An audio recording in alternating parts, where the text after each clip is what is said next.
내 마음을 아프게 하고 힘들게 할 때는 하나님께서 찾아주셨습니다. 누군가 내 마음을 아프게 하고 힘들게 할 때가 있습니다. 나와 전혀 상관없는 사람이 그런 경우보다는 나와 상관이 있는 사람, 나와 자주 만나고 나와 함께 많은 시간을 보내는 사람 중에 있습니다. 상담 심리 전문가의 말을 들어보면 가장 깊은 상처의 골이 가족 안에 있다고 합니다. 나와 가장 가까운 관계인 가족 안의 갈등과 불화를 풀어가지 못하면 불행한 인생을 살 수밖에 없다는 것이죠. 오늘 본문에 보면 모세의 경우가 그랬습니다. 다른 사람이 아니라 자신의 형과 누이가, 부모님의 피를 나눈 형과 누이가 모세의 마음을 가장 아프게 했었습니다. 하나님께서는 모세를 이스라엘 대표하는 지도자로 세우셨습니다. 하나님께서는 200만의 백성들을 이끌어가는 영적 지도자로 모세를 세워주셨습니다. 그리고 그를 도와서 그 공동체를 이끌어갈 수 있도록 아론과 미리암 그리고 장로들을 세우셨습니다. 특별히 아론은 제사장, 또 미리암은 선지자로 세우셨습니다. 이것은 하나님께서 교회를 대표하는 담임 목사를 세우시고 그를 도와서 함께 협력하는 부교육자, 장로를 세운 것과 똑같죠. 그런데 부교육자를 누굴 세웠느냐? 형과 누나를 세웠다는 겁니다. 그런데 그 누구보다도 모세를 잘 돕고 섬겨야 할 미리암과 아론이 모세의 마음을 가장 아프게 하였습니다. 백성들을 다독이며 공동체의 화평과 일치를 추구해야 될 사람들이 백성들과 똑같이 모세를 원망하며 비방하기를 그치지 않았습니다. 그 이유는 미리암과 아론의 마음속에 인간적인 교만이 있었기 때문입니다. 하나님의 은혜로 출애굽하여 구원을 받았지만 그 속은, 옛사람의 모습은 여전히 바뀌지 않았던 것입니다. 특히 이들은 문제가 터지자 모세를 공동체 지도자로 보지 않고 가족 중에 한 사람, 동생 정도로 취급을 했습니다. 다른 사람들이 아무 말 못하고 눈치를 보고 있으니까 그래도 내가 형이고 누나니까 가서 모세한테 얘기를 좀 해야 되겠다 생각한 모양입니다. 그러나 하나님의 기준이 아닌 인간적인 기준과 잣대로 교회를 바라보고 지도자를 바라보는 것은 또 다른 문제를 야기합니다. 미리암과 아론은 인간적인 기준으로 모세를 쉽게 생각하다가, 동생 정도로 쉽게 생각하다가 하나님의 뜻을 거역하게 되었습니다. 모세가 흑인 여자, 구스 여자를 취한 것은 비방받을 만한 것 같지만 비방받을 만한 일은 아니었습니다. 모세 아내가 될 여인은 하나님을 믿고 잘 섬기는 여인이면 충분했습니다. 그가 흑인이든지 백인이든지 그 누구이든지 모세의 아내로 맞이할 수가 있었습니다. 그런 문제는 진리에 관한 문제가 아니죠. 좀 더 유연하게 생각해 볼 수 있는 문제였습니다. 그런데 이스라엘 백성들은 오래전부터 자신들이 보고 듣고 배웠던 전통적인 시각과 틀로만 모세를 바라보니까 모세의 선택이 못마땅하게 여겨졌던 것이죠. 아론과 미리암은 모세의 형과 누나로서 이스라엘 공동체를 섬기는 자들이 아니었습니다. 그들은 어디까지나 하나님께서 자신들을 제사장과 선지자로 세워주신 그 선지자와 제사장의 신분으로 모세를 보필하고 돕는 자들이었습니다. 그러므로 모세를 대할 때마다 내 동생, 모세는 내 동생이 아니라 모세를 하나님의 종으로 이스라엘 대표하는 지도자로 대해야 됐습니다. 그러나 모세는 내 동생이라는 이 감정이 더 컸던 겁니다. 모세는 내 동생이라는 생각이 더 강했던 것 같습니다. 이런 생각이 혼합된 상태에서 문제가 터지니까 평상시에는 수면 밑에 있던 것들이 문제와 함께 수면 위로 올라가게 되었습니다. 성도들은 지도자의 인간적인 외모나 배경으로 태클을 걸어서는 안 됩니다.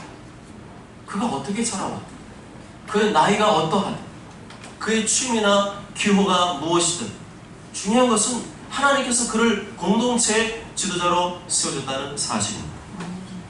미리암과 아론은 그런 인간적인 잣대와 기준을 극복하지 못했습니다. 모세를 따르긴 따르지만 항상 마음속에 내심 내 동생 잘하고 있네, 내 동생 못하고 있네, 내 동생 지금 뭐하는 거지, 그런 마음들이 그 속에 계속해서 자리 잡고 있었습니다. 그 결과 어려움이 생겼을 때 공동체를 분열시키고 혼란시키는 큰 죄를 저지르고 말았습니다. 제가 30살 즈음에 교육전도사로 교육자로 처음 부임했을 때의 일입니다. 예전에도 한번 말씀드립니다. 유초등부 교사들과 주일날 회의를 마치고 잠시 차를 마시면서 교제를 하고 있었습니다.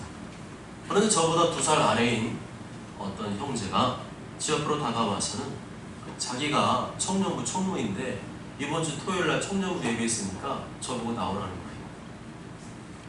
제 나이가 청년부에 해당되는 나이니까 청년부 예배에 나오라는 거예요. 얼굴이 화끈거리고 당혹스러웠습니다. 기가 막혀서 말이 안 나왔습니다. 내가 이 교회 전도사로 부임한 거지 청년부원으로 내가 등록한 건 아니지 않습니까? 그러면 옆에 있는 좀 나이 많으신 부장 선생님이 따끔하게 좀 한마디 해줄 줄 알았어요. 아무개야, 전도사님한테 청년부 예배 나오라는 소리가 이게 말이 되냐? 전도사님은 전도사님이야. 우리가 전도사님 잘 모시고 섬겨야지 어디서 그런 소리가 나오냐? 해줄 줄 알았는데 그냥 허하 하고 웃어 넘기는 것이었습니다.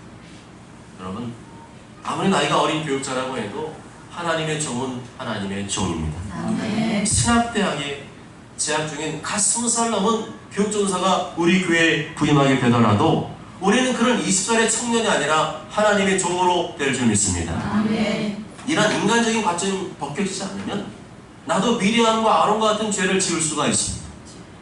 교육자나 혹은 장로가 나보다 나이가 어리다고 깔보거나 반말하거나 무례하게 대한다면 그것은 하나님 앞에서 죄를 짓는 일입니다. 왜냐하면 영적 지도자는 하나님께서 세우신 것이기 때문입니다. 아멘. 그를 세우신 분은 하나님이시라는 사실, 그거를 절대로 잊어서는 안 됩니다. 아멘. 우리는 그 관점, 하나님의 관점에 초점을 맞춰야 됩니다. 아멘. 우리는 모든 일과상을 바라볼 때마다 바로 그 하나님의 관점으로, 성경의 관점으로 바라봐야 됩니다. 아멘. 인본주의가 들어가면 안 됩니다.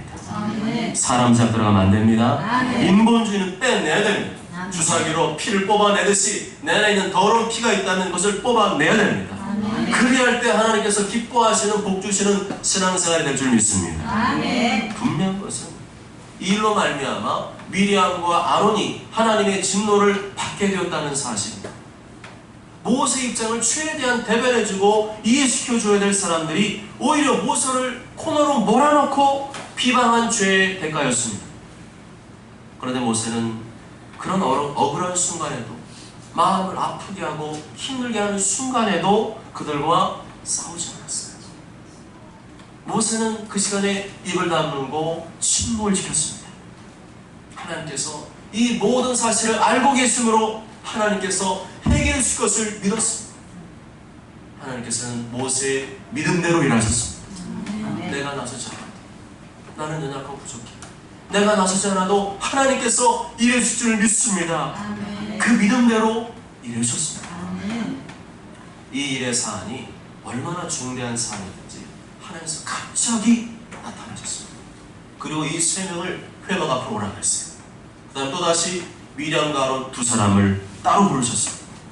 그러면서 하나님께서는 모세를 일방적으로 두둔하셨습니다. 모세는 이 땅에 어떤 사람보다 온유한 사람이다. 모세는 내가 온 집에 충성된 종이다. 모세는 직접 대면하여 말씀했다. 대면하여 말씀하다는 말은 히브리어로 입에서 입으로라는 뜻입니다. 뭐라고요? 입에서 입으로.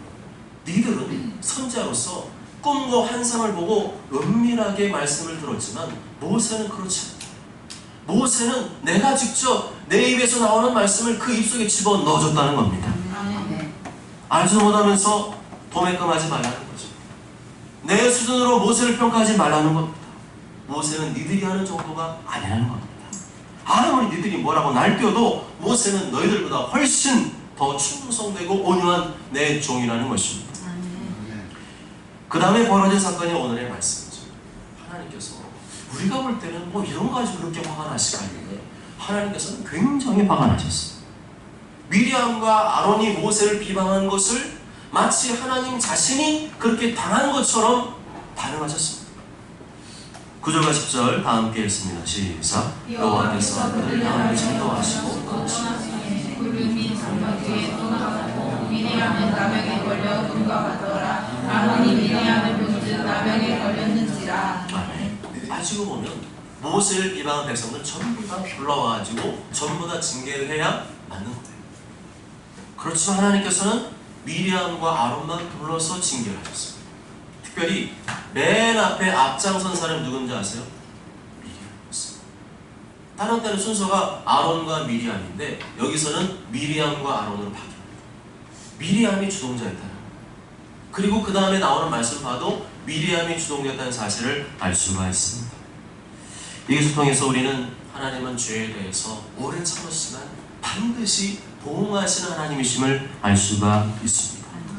그러면서도 그 진노와 징계 속에서도 하나님의 자비와 긍휼이 그 밑에 흐르고 있음을 알 수가 있습니다. 원래는 어떻게 다 문둥병 걸리게 해요. 다 나병 걸리게 해서 이스라엘 공무체를 전부 다 징계를 해야 되는데 그 주동자만 딱 집어내서 그 사람만 징계했다는 것은 하나님의 자비와 긍휼이 그 진노 중에도 흐르고 있음을 알 수가 있습니다. 미리암 말을 들어보면 미리암은 모세의 자리에 내심 욕심이 있었던 것 같아요. 내가 모세보다 뭐가 못해서 이 자리에 평생 있어야 돼. 이런 마음들이 그 속에 계속 있었던 것 같아요. 그 생각이 교만입니다. 그 생각이 욕심입니다. 지금의 자리에 감사하며 찬양하지 않으면 하나님께서 세워줄 수가 없습니다. 욕심은 무섭습니다. 욕심이 한번 사람 마음속에 들어가면 그 사람의 생각을 장악하기 시작합니다. 그 생각이 욕심에 장악되면 반드시 실행에 옮기게 되어 있습니다. 하나님 말씀을 거역하게 되고 하나님의 영적 권위를 거역하게 되어 있습니다. 그런데 오늘 말씀 보면 영적 권위를 거역하는 일은 굉장히 큰 죄예요. 그것은 마귀의 일입니다. 마귀의 전형적인 습성입니다. 미리암은 지금 마귀의 유혹을 받은 상태였습니다. 그러지 않고서야 그렇게 대놓고 모세 앞에 가서 막 삿대질하듯이 비방할 수 있었겠습니까? 미리암은 자신의 자리를 지키면 되는데 자기 자리를 지키지 못하고 쓸데없이 남의 자리를 넘보았습니다. 그 결과는 무서웠습니다. 하나님은 이 미리암에게 진노하셔서 나병에 걸리게 하셨습니다. 나병은 문둥병, 한센병을 말하죠. 나병은 피부가 하얗게 썩어 들어가는 병을 말합니다. 점점 더 썩어 들어갈수록 코가 떨어지고 입이 떨어지고 귀가 떨어지고 머리카락이 다 빠지고 손가락이 떨어져 나가고 팔뚝이 떨어져 나가고 다리도 떨어져 나가는 매우 무서운 악성 피부병입니다. 지금은 나병 백신이 개발되어서 초기에 발견되면 완치가 가능하다고 합니다. 그렇지만 여전히 이 나병에 걸리면, 한 번 나병에 걸리면 그 후유증이 오래 간다고 해요. 제가 몇 년 전인가 피부병 같은 거, 도장병 같은 거 있잖아요. 그런 거 한번 제가 걸린 적이 있었어요. 너무 가렵더라고요. 그래서 피부 연고를 집에 다 있잖아요. 그래서 발랐어요. 그럼 대부분 낫죠.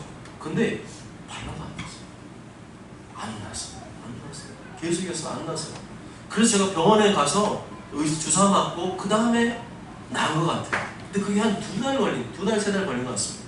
근데 나중에 보니까 이게 흉이 졌어요. 와, 이게 얼마나 독한지 대상포진은 아닌 것 같은데 흉이 져가지고 이게요 몇 년을 가더라고요.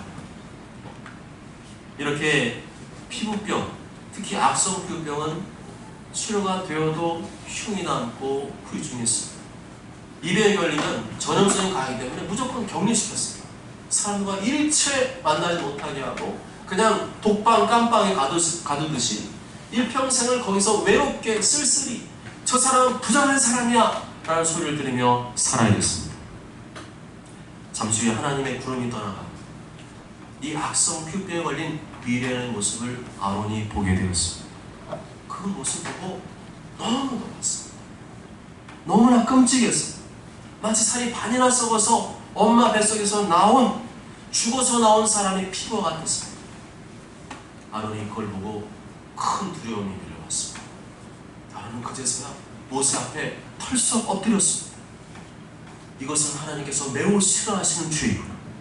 이제는 이것이 큰 죄인 줄을 몰랐는데 이 영적 권위를 거역하고 비방하는 일은 하나님께서 큰 죄이구나. 11절 다 함께 읽어보십니다. 11절 시작. 아론이 이에 모세에게 내 슬프도다 내 주여 우리가 어리석은 일을 하여 죄를 지었으나 청하건대 그 벌을 우리에게 돌리지 마소서. 슬프도다. 죄로 인한 감정은 슬픔과 두려움입니다. 모든 인간이 그런 감정을 느끼지만 죄로 인해서 슬픔과 두려움을 겪게 될 때는 그 슬픔과 두려움이 파도처럼 계속해서 끊임없이 슬픔과 두려움이 몰아치고 있다. 그렇다면 분명히 죄와 연관이 있을 겁니다. 그것은 또 다른 하나님의 징계. 그러한 슬픔과 두려움을 통해서 자신의 죄를 깨닫고 돌이키게 하시려는 것입니다. 내가 지금 죄가 무엇인지, 나의 잘못이 무엇인지 더듬어 깨닫게 하시고 돌이켜 하나님 앞에 회개시키려는 것입니다. 아담과 하와가 범죄한 이후로 모든 사람에게는 죄가 유전됩니다. 태어나면 모든 사람 피 속에 죄가 흐릅니다. 그래서 이상의 죄를 짓지 않은 사람은 아무도 없어요. 모든 인간은 죄라는 무서운 질병에 걸려있는 것입니다. 이 죄라는 무서운 질병으로 인해서 이미 사람들의 영혼은 살이 반이나 썩어있는 죽은 상태입니다. 모태로부터 죽어서 나온 사람처럼 그 영혼은 이미 죽어있는 상태입니다. 살았으나 죽은 상태. 그래서 죄를 짓고도 내 죄가 뭔지를 모릅니다. 죄를 짓고도 내가 죄인인지를 모릅니다. 내가 뭘 잘못했냐고 따지는 게 바로 이 죄인의 죄성이죠. 특히 하나님을 하나님으로 인정하지 않는 죄가 얼마나 큰 죄인지를 모릅니다. 예수님 믿지 않는 자가 얼마나 큰 죄인지를 모르고 삽니다. 어떤 훌륭한 왕이 나에게 아주 거만하게 잔치상을 베풀어 주었는데 내가 그 상을 거절하고 엎어버렸어요. 그럼 그 뒤에 무슨 일이 벌어질까요? 그런데 이 왕이 굉장히 인자해요. 자비가 풍성합니다. 그래서 또 차려줘요. 그리고 또 차려줍니다. 여러 차례 차려줬습니다. 아마 그 사람의 인생 속에서 수십 차례 그 잔치상을 배설해 주었습니다. 그런데 수십 차례 왕이 차려준 그 상을 거절하고 엎어버린다면 그 다음에 무슨 일이 벌어질까요? 왕의 무서운 진노와 형벌이 있을 것입니다. 그렇습니다. 왕이신 하나님께서 우리에게 베푸신 가장 큰 상이 무엇입니까? 예수 그리스도이신 줄 믿습니다. 하나님께서 하나밖에 없는 외아들 예수 그리스도를 십자가에 달려 못 박히게 하시고 피 흘려 죽게 하시고 3일 만에 다시 부활하게 하셨는데 그 엄청난 구원의 상을 거절하고 엎어버린다면 그 뒤에는 무슨 일이 벌어지겠습니까? 하나님의 무서운 진노와 심판이 기다리고 있죠. 두려워하는 자들과 믿지 아니하는 자들과 흉악한 자들과 살인자들과 음행하는 자들과 점술가들과 우상 숭배자들과 거짓말하는 모든 자들은 불과 유황으로 타는 못에 던져지리니 이것이 둘째 사망이라. 예수님 믿고도 자기 마음대로 사는 사람도 마찬가지입니다. 예수님 믿고 구원받은 일이 얼마나 귀하고 황송한 일인데 그것을 마치 과자 껍데기처럼 취급한다면 그 사람에게 무슨 일이 벌어지겠습니까? 형제들아 너희는 삼가 혹 너희 중에 누가 믿지 아니하는 악한 마음을 품고 살아계신 하나님께서 떨어질까 조심할 것이오. 예수님 믿었으나 타락한 사람, 예수님 믿으면서도 타락한 삶을 사는 사람에게는 구원이 없습니다. 내가 예수님을 믿는다는 사실이 얼마나 소중하고 놀라운 일인데 그것을 아는 사람이 어떻게 그렇게 마음대로 살 수 있죠? 배 밖으로 간이 나오지 않는 사람 그렇게 할 수가 없습니다. 여튼 이 죄의 문제를 해결해야 구원을 받을 수 있는데 그 방법이 무엇입니까? 자신의 죄를 회개하는 것입니다. 내가 죄인임을 인정하고 회개하는 것입니다. 하나님 말씀 비춰보아서 이런 죄로 내가 얼룩져 있는 삶이라면 그 죄를 회개하고 예수를 마음속에 영접하는 방법 외에는 없는 줄 믿습니다. 영접하는 자, 곧 그 일을 믿는 자들에게는 하나님의 자녀가 되는 권세를 주셨습니다. 여러분, 하나님께서 예수 믿는 사람을 징계하실까요? 안 하실까요? 예수님 믿는 사람 징계하실까요? 안 하실까요? 징계하십니다. 예수님 믿는 사람도 죄 짓고 살면 하나님께서 반드시 징계하십니다. 오래 참고 오래 기다리시지만 계속 회개하고 돌이키지 않으면 더 혹독한 죄의 대가를 치르게 하십니다. 그러면 사랑의 하나님, 십자가 필로 죽으실 정도로 나를 사랑하신 사랑의 하나님이신데 왜 그렇게 하나님의 자녀들을 징계하시는 것일까요? 그 심령을 가난하고 애통한 심령으로 만드시기 위함입니다. 그 심령을 가난하고 애통하게 만들어서 진심으로 회개하며 하나님께로 돌이키도록 하시기 위함입니다. 아니, 하나님께서 예수님의 자녀, 하나님의 자녀인데 징계 안 하시고 그냥 내버려두면 어떤 일이 벌어질까요? 아주 기고만장하죠. 아주 기고만장해서 지 마음대로 살고 아나무인이 될 겁니다. 그렇게 대놓고 죄짓고 살면, 그렇게 다니면서 뻔뻔한 교회를 다닌다면 그 사람은 어떻게 될까요? 그 사람은 천국 갑니다. 삶으로 자신의 믿음을 부정한 자이죠. 이 사람이 어떻게 주의합니까? 자기는 천국 가기를 바라지 않았어요. 예수님의 은혜로 구원받았는데 그 다음에는 예수님을 보고 내 마음대로 사는 게 더 좋았어요. 그런 사람에게 구원이 있겠습니까? 그냥 그렇게 살면 지옥에 떨어지는데 하나님께서 가만 내버려 두셔야 되겠습니까? 내버려 두지 않고 징계하시는 것이 하나님의 사랑인 줄 믿습니다. 너는 내가 사랑하는 자를 책망하여 징계하노니 그러므로 내가 열심을 내라 회개하라. 왜 하나님께서 성도를 내버려 두지 않고 징계하십니까? 두 가지. 열심을 내라 회개하라. 이 두 가지. 식어진 열정을 회복하고 거룩한 성도의 삶을 회복하는 방법이 무엇이냐? 하나님의 징계. 하나님의 채찍과 막대기가 나를 두를 때 그때서야 비로소 마음이 겸손해지고 애통한 심령이 되어서 하나님께 돌아온다는 것입니다.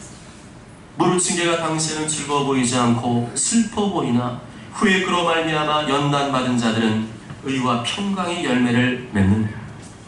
만일에 열심을 내라 회개하라 이 두 가지 안 하면 무슨 일이 벌어질까요? 깨닫고 돌이킬 때까지 더 혹독한 징계를 가하실 것입니다. 그 숨통을 조이실 것입니다. 왜요? 그래야 회개하니까, 그래야 열심 내니까, 그래야 망하지 않으니까. 아멘. 모세는 피해자였어요. 모세는 구스 여인과 결혼한 일밖에 없어요. 그 여인은 하나님의 백성이었습니다. 문제가 없었어요. 단지 주변의 따가운 시선과 잘못된 인간의 전통 때문에 모세는 비방을 들으며 쥐새끼처럼 저 구석에 처박혀 있어야 되었습니다. 그렇지만 하나님께서 모세의 편이 되어주셨습니다.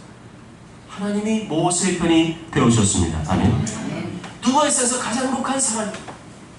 누가 이 세상에서 가장 당당한 사람인가? 하나님께서 내 편이 되어주신 사람을 믿습니다. 아멘. 하나님께서 내 편 되어주시면 뭐가 무섭겠습니까? 뭐가 두렵겠습니까? 하나님 앞에서 깨끗하고 거룩하게 사는 것, 하나님 앞에서 열정과 충성으로 사는 것, 그것이 내 인생의 가장 강력한 무기인 줄 믿습니다. 아멘. 모세는 그 무기를 알았어요. 그래서 그렇게 살았어요. 거룩한 삶, 충성된 삶, 겸손과 온유의 삶을 지속적으로 유지했습니다. 그랬더니 걱정이 없었습니다. 문제가 생겨도 걱정하지 않았습니다. 왜요? 하나님께서 알아서 해결해 주시니까. 모세는 자기 잘못을 깨닫고 용서를 구하는 아론의 말에 어떻게 반응했습니까? 당신은 아이 어떻게 한 줄 알아? 내가 그동안 얼마나 아프고 힘들었는 줄 알아? 당신과 미래한 고통을 좀 당해봐야 돼. 그래야 내 속이 좀 후련할 것 같아. 그랬습니까? 그렇게 하면 하나님께서 내 편이 될 수 없다는 사실을 모세는 알았습니다. 모세는 계속 하나님 내 편을 만들기 위해서 어떻게 합니까? 여호와께 부르짖었습니다. 하나님이여 원하건대 그를 고쳐 주옵소서. 어떻게 보면 모세는 속이 없는 사람 같아요. 간도 쓸개도 없는 사람 같습니다. 바보 멍충이 같아요. 용서를 구하는 아론의 말에 두말 없이 하나님 앞에 엎드립니다. 그리고 자기를 위해서가 아니라 미리암과 아론을 위해서 중보기도를 올립니다. 하나님이여 원하건대 그를 고쳐 주옵소서. 누가 하나님의 사람입니까? 누가 예수님 믿는다고 하나님의 사람입니까? 교회에서 뭐 좀 한다고 하나님의 사람인가요? 아니. 그 속에 하나님의 말씀이 있는 자, 그 속에 하나님 마음이 있는 자가 하나님의 사람인 줄 믿습니다. 아멘. 여러분, 내 마음을 아프게 하고 힘들게 한 사람 어떻게 하면 좋을까? 내 가슴에 대못을 받고 내 가슴을 후벼 파는 사람, 나를 거역하며 사사건건 탁을 걸고 나를 회방하는 그 사람 어떻게 하면 좋습니까? 어떻게 하면 좋겠어요? 똑같이 맞짱 뜨고 복수하는 사람이 하나님의 사람인가요? 받은 만큼 되갚아주는 사람이 하나님의 사람인가요? 아니에요. 모세와 같이 내 마음을 아프게 하고 힘들게 한 사람을 용서해달라고 구하는 사람이 하나님의 사람인 줄 믿습니다. 아멘. 나는 못하겠다고요? 나는 죽어도 못하겠다고요? 그 인간 나한테 한 거 생각하면 죽어도 못하겠다고요? 그러면 당신은 예수 믿는 사람 아니에요. 그 사람은 당신은 하나님의 사람 아닙니다. 하나님의 사람은 십자가에서 피 흘려 죽으신 예수님의 십자가의 사랑과 용서를 실천하는 사람인 줄 믿습니다. 아멘. 특히나 지도자는 그래요. 이스라엘 공동체가 사는 이유 뭡니까? 모세 때문에 살았어요. 백성들이 다 자기 마음대로 살고 하나님의 말씀을 오고 다 그냥 죄 짓고 막 사는데 누가 이 이스라엘 공동체를 살렸습니까? 모세가 살렸고. 부모는 그래야 합니다. 직장 상사나 경영자는 그래야 합니다. 지도자가 돼가지고 백성보다 속이 좁고 자녀보다 속이 좁고 직원보다 속이 좁아가지고 어떻게 제대로 공동체를 이끌고 다스릴 수가 있겠습니까? 지도자가 누구입니까? 모세 같은 사람. 사랑과 용서의 사람. 지도자는 우리가 생각할 때는 지혜 있고 똑똑한 사람이 되어야 될 것 같잖아요. 그런데 나중에 문제가 터지고 오면 그게 별 소용없다는 것을 알게 됩니다. 진짜 참 지도자는 누구냐? 모세와 같이 사랑과 용서의 마음을 가진 사람인 줄 믿습니다. 아멘. 그럴 때 그 밑에 있는 사람들이 행복해지는 거예요. 저는 지금의 정부와 대통령 그리고 참모들에게 한 가지 우려스러운 것이 있습니다. 제가 이런 말 잘 안 하는데 너무 답답해서 좀 해야 되겠어요. 그것은 미움과 증오와 복수의 감정으로 나라를 통치하는 모습을 볼 때입니다. 예전에 정부나 대통령 안 그랬냐? 다 그랬어요. 보수 정권, 지도 정권 다 그랬어요. 저는 지도자들은 그래서는 안 된다고 생각합니다. 흑백 논리, 이분법적인 논리는 절대 안 된다고 생각합니다. 그런 사람들이 지도자 자리에 앉으면 나라가 분열됩니다. 어려워집니다. 위태로워집니다. 미움과 복수의 정치는 중단돼야 합니다. 아멘. 한 가지 예언합니다. 하나님 말씀을 기초로 해서 예언합니다. 정부가 사랑과 용서의 길로 나아가지 않으면 우리나라의 미래는 더 어두워질 겁니다. 북한도 품어야 되고 일본도 품어야 합니다. 쓴소리 해야 됩니다. 그렇지만 계속 그렇게 강대강으로 가면 안 되고 사랑과 용서의 길로 나아가야 됩니다. 미리암 가로는 끝까지 무슨 길로 갔어요? 강대강으로 갔어요. 끝까지 비방과 선도의 길로 나아갔습니다. 그렇죠. 모세는 어떤 길로 갑니까? 사랑과 용서의 길로 갔습니다. 지도자가 그래야 된다는 겁니다. 대통령이 그렇게 정치하도록 위해서 해주시기 바랍니다. 아멘. 안 그러면요 정말 어떤 어려움 생길지 아무도 모릅니다. 지금요 일본이랑 단교할 수 있어요. 심각한 문제로 지금 가고 있습니다. 이렇게 강경으로 갈 것이 아닙니다. 지혜롭게 상황들을 제갈 운명처럼 정확하게 일하게 판단하면서 국가적인 신뢰와 이득은 취하면서 가야 되지. 무조건 강대으로 가면 우리나라 일본보다 힘이 없어요. 지금 뒤에서 누가 봐주고 있어요? 미국이 봐주고 있다니까요. 문 대통령이 중재달라고 했더니 뭐라고 그랬어요? 알아서. 이거 뭡니까? 미국과 일본하고는 이미 다 내통이 돼. 구한말로 가려고 해요. 또다시 힘없는 나라는 당한다니까요. 정말 우리 크리스천들이 깨어서 기도하지 않으면 또다시 이런 위기와 어려움 만날 수가 있으면 우리는 깨달아야 됩니다. 무엇보다 우리 예수님께서 십자가에서 피를 뚝뚝 흘리며 마치 눈만 껌뻑하는 소처럼 눈물을 흘리시며 피 뚝뚝 흘리며 죽기까지 사랑과 용서의 길로 가셨습니다. 그리스도인은 그래야 합니다. 하나님의 사람은 그래야 합니다. 아멘. 아파도 힘들어도 내가 당하는 게 훨씬 많아도 그 길로 가야 하나님께서 내 편이 되어준 줄 믿습니다. 아멘. 이렇게 죄는 용서하되 죄는 멀리야 합니다. 죄는 전염성했습니다. 죄는 공동체를 오염시키고 악한 물과 같이 퍼뜨립니다. 죄를 지으면 반드시 대가를 치르게 되어 있습니다. 죄는 공동체 전체에 지금 오늘 말씀보다는 부끄러움과 수치를 안겨줍니다. 죄는 반드시 제거됩니다. 그러나 죄는 반드시 그 대가를 치른 후에 회복이 됩니다. 하나님께 정하신 기간 동안 일정한 기간이 있습니다. 그 기간 동안 통렬한 자기 반성과 회개가 있은 후에야 하나님께서는 새로운 기회와 회복의 장을 열어주십니다. 14절 다 함께 읽어보실까요? 14절 시작. 여호와께서 모세에게 이르시되 그의 아버지가 그의 얼굴에 침을 뱉었을지라도 그 알게 동안 부끄러워하지 않았느냐. 그런 죄를 주님 앞에 이래 동안 가두고 그에게 들어오게 하시니라. 아버지가 자식의 얼굴에 침을 뱉는다는 것은 아버지가 자식에게 극심한 모욕을 주는 겁니다. 자식이 얼마나 잘못했으면 그렇게 아버지가 자녀에게 침을 뱉을 정도가 되었겠습니까? 바로 미리암과 아론이 모세를 거스른 죄, 하나님의 거스른 죄가 마치 미리암의 아버지가 미리암 얼굴에 침을 뱉은 것 같은 치욕적인 일이라는 것을 말씀해 주신 것입니다. 이처럼 수치스럽고 모욕적인 일이 발생하게 되면 그 자녀는 며칠 동안 격리되어야 돌아올 수 있었습니다. 며칠 동안 격리되었죠? 1일 동안, 7일 동안 격리되어 있습니다. 7일이라는 숫자는 완전 수죠. 하나님이 정하신 완전한 기간입니다. 우리가 죄를 짓고 하나님의 징계를 받게 되면 하나님께서 정하신 일정 기간 동안은 죄의 대가와 책임을 치르게 됩니다. 인생을 좀 사신 분들은 제가 말하는 말이 무슨 말인지 아실 거예요. 저도 그런 경험이 있기 때문에 말씀을 드립니다. 하나님께서 참다가 정신 못 차리면 한번 손을 탁 드시는데 그때서야 눈에서 불이 번쩍.